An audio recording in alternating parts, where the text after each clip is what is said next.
you're coming up in the first place, right? So this is like building like a dike, like a wall, which blocks these things from actually even being able to rise to start with. So this is what the metta practice is. This is like the flip side of the coin from overcoming negative mind states. Now it's developing the positive ones. And this is the standard way that this is explained in the suttas, how you actually develop these so-called Brahma Vihara, these divine abidings, as they're often translated. And this is taken from the Majjhima Nikaya, as a sutta known as the simile of the cloth. And this is where this is from. And this is how it goes. He abides, pervading 1/4 with a mind imbued with loving kindness. Likewise the second, likewise the third, likewise the fourth. And so above, below, around, and everywhere, to all as to himself.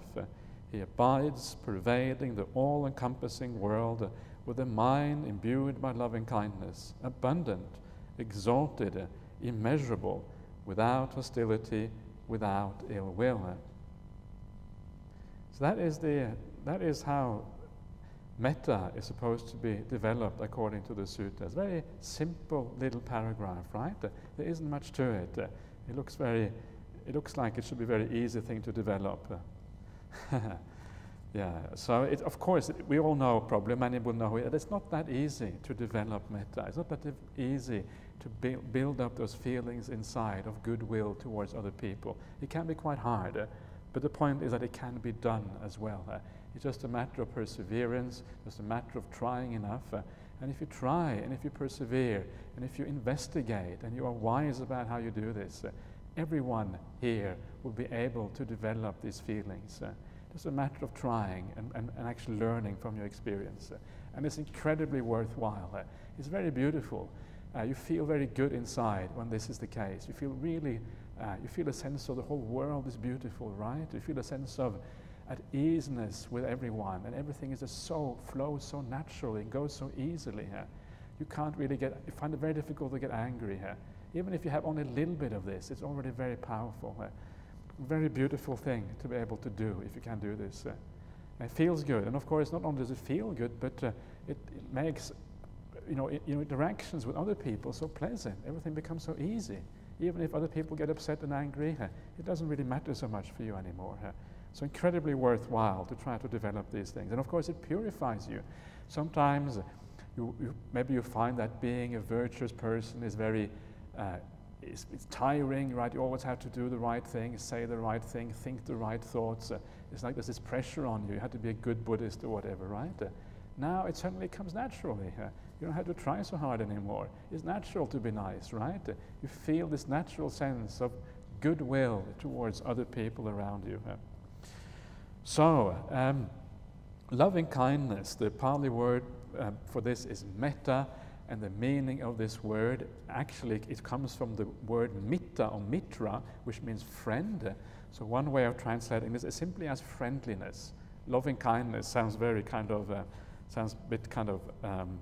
sounds very, I don't know, maybe a bit too, I'm not sure. Friendliness is another slant on this word anyway, which may give you a bit more balance to how to understand what this word is about.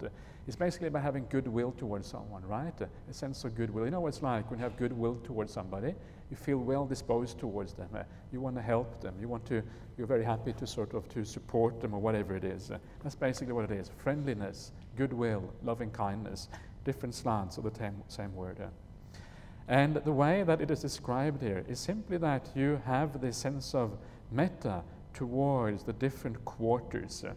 And in other Buddhist texts, you will often see that the way metta is developed, loving kindness is developed, is by developing it to people, like the person who you see the good things in, the neutral person, and then the enemy, or maybe not the enemy, but the person you see bad qualities in. That's often how it is explained. But how it is explained in the suttas is simply to look at a particular direction, like the north, and then you send metta to the northern direction. So how do we do this? How can you have metta towards the northern direction?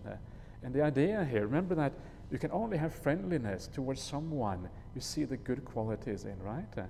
So you have to see the good qualities in another direction. So you imagine all the people out there, right? You remember that out there are so many good people out there. Remember what it is to have a good quality. What does it mean that someone has a good quality? It means they are virtuous. It means they are kind-hearted. It means they are generous. Remember what it's like to have these qualities, right? They are compassionate. They are wise. What do these qualities actually mean in terms of psychology? What is this person like? And you build up a very beautiful picture of another person. And we know from experience that there are many people in the world like that. There are lots of very beautiful people in this world. So you see all these beautiful people in another direction. No one in particular, not anyone you know, nameless people without a face, but people that you know are out there.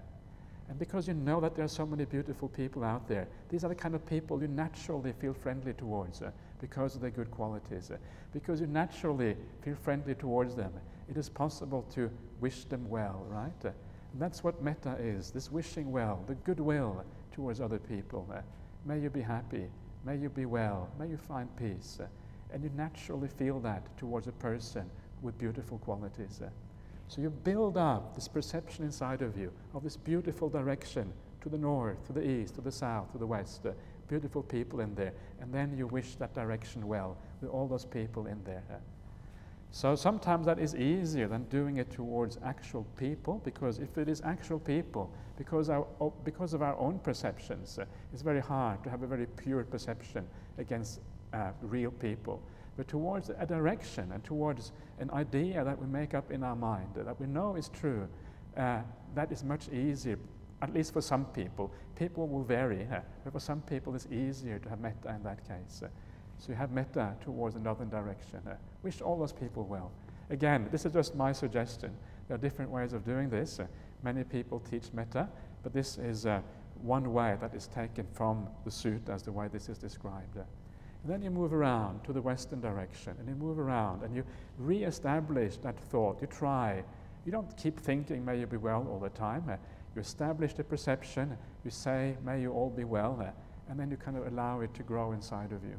And if it doesn't work, then you go to a different direction, and you re-establish it. And you re-establish it in this way to make it grow and make it increase.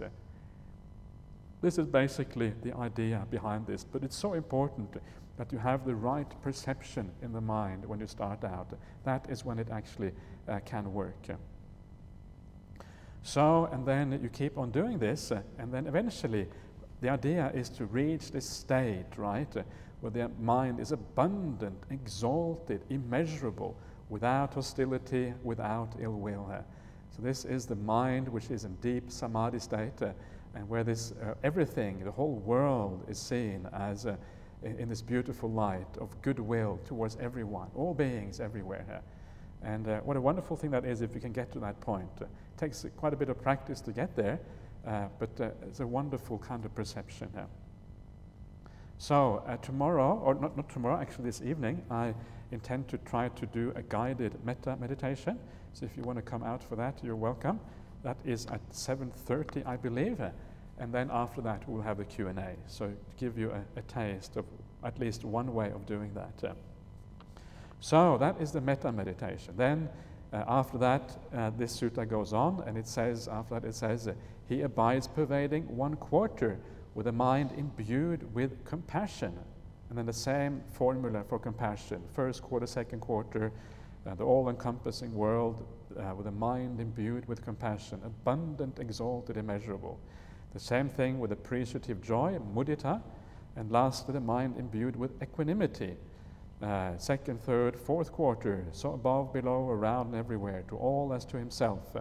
He abides pervading the all-encompassing world with a mind imbued with equanimity, abundant, exalted, immeasurable, without hostility, without ill will.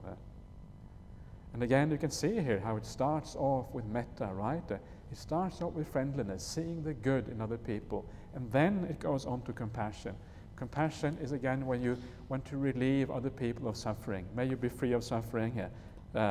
Very closely related to the idea of happiness, but a slightly different angle to it. And then appreciative joy and equanimity And again, this is like an increasing kind of level of difficulty in a sense. Equanimity is just the ability to look on with a perfectly even mind, a mind that isn't disturbed by anything. It's a very hard thing to do, and it is a very profound state of mind that comes from that. We can do it to some extent, but the real equanimity we're talking about here is very, very, very profound. Okay, so that is just very briefly on how to develop the metta practice, and we will try this out this evening here. So, there's a few minutes left. I don't think there is any point in going on to the next sutta at this point, so maybe we'll just stop there, and we'll see you again at 7:30.